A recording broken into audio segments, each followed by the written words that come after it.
अस्सलाम वालेकुम। तो चलिए दोस्तों शुरू करते हैं अपना दूसरा लेसन आज का। और आप हैरान हो रहे होंगे कि मैंने यहाँ से नो टू टेंसेस यानी टेंसेस को इनकार कर दें ये क्यों लिखा है, जबकि पिछली वीडियो में मैंने आपको टेंसेस ही के बारे में बताया था। मेरी ज़ाती राय ये है कि अगर एक बिगिनर को जो अंग्रेज़ी सीखने की शुरुआत कर रहा है या मिडिल स्टेज पर है, अगर आप उसको टेंसेस में उलझा दें तो शायद वो कभी भी अंग्रेज़ी ज़ुबान ना सीख पाए। मैं ये नहीं कह रहा कि टेंसेस ज़रूरी नहीं है, इनका जानना, इनका आना बहुत ज़रूरी है। लेकिन इस स्टेज पे अगर मैं आपको इस टेंसेस की इस मुश्किल में उलझा दूंगा तो आप लोगों का सफ़र जो है वो बहुत मुश्किल हो जाएगा। इसकी वजह यह है कि टेंसेस आर डिफ़िकल्ट।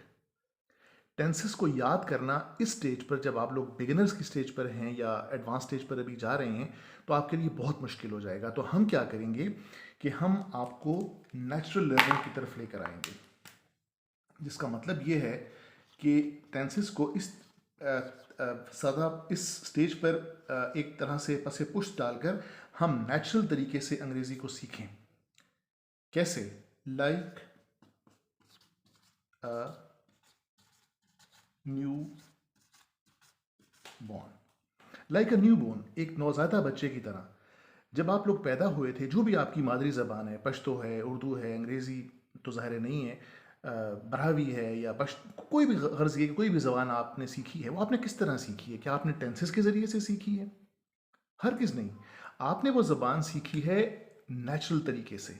अपने आसपास गुफ्तगू सुनी, आगाही हासिल की, और इससे पहले कि आप स्कूल में दाखिल होते तो आप वो ज़बान जो आपकी मादरी ज़बान है या आपकी फ़र्स्ट लैंग्वेज है या जो भी आपने अपने घर में बोली सीखी, वह बोल सकते थे without going to any school, बग़ैर तालीम हासिल किए, बग़ैर कोई अंग्रेज़ी की किताब पढ़े, बग़ैर कोई टेंस जाने सीखे। अब आपको यकीनन पता होगा कि आपने किस टेंस में बात करनी है, लेकिन जब आपकी बिगिनर की सतह पे आपका आगाज़ हो रहा था कोई ज़बान सीखने का, तो ज़ाहिर है आपने टेंसेस नहीं सीखे थे।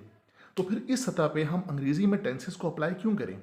मैं हरगिज़ टेंसेस की अहमियत से इनकार नहीं कह रहा, लेकिन मैं सिर्फ ये कहूँगा आपसे कि इस सतह पे हम टेंसेस को छोड़ के एक बहुत ही नेचुरल वे में, आसान तरीके से, सादा तरीके से और जल्द समझ में आने वाले तरीके से अंग्रेज़ी को सीखेंगे। जब आप एक ख़ास लेवल हासिल कर लेंगे तो फिर यकीनी तौर पे हम टेंसेस की तरफ आएंगे और हम उस वक्त इन टेंसेस पर गौर करेंगे और मैं आपको बताऊंगा कि 12 टेंसेस जो हैं वो क्या हैं और उनका किस तरह से हमें इस्तेमाल करना होगा।